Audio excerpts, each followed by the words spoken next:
Okay, so pag-aralan natin yung kanji grade 1. So ito yung drill para matuto ng kanji. So bili kayo ng ganito.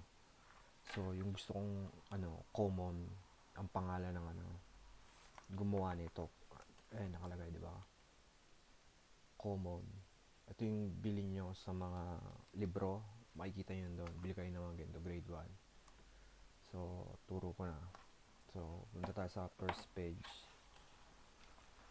So yung first page, itong kanji na to, ichi.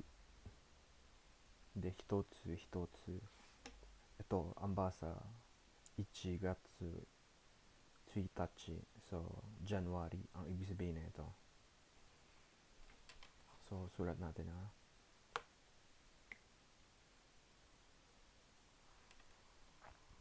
Ito naman, 2 gatsu 3.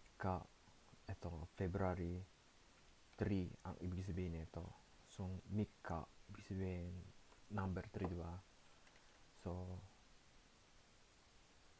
sulat. Ito, 3 gatsu 3, March 3, ang ibig sabihin nito. So, ang basa dito, mitsu, number 3. Ito naman, 4. Shi, ang basa, yotsu.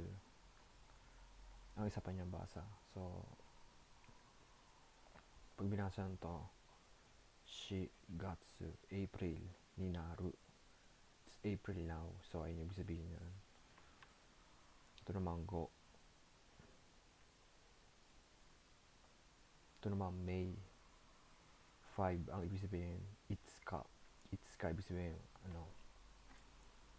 So, 5 yun. So, itsuka.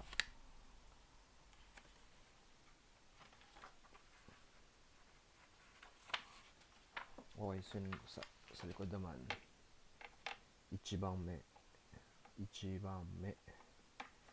De, 1月の寒さ。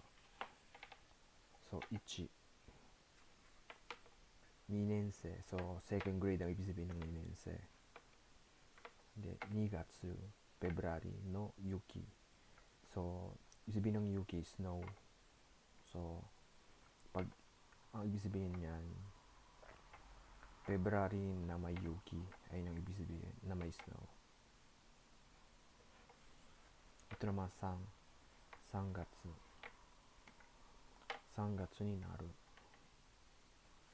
と4月4学位神。So, next naman, 4月4. Ito naman, 5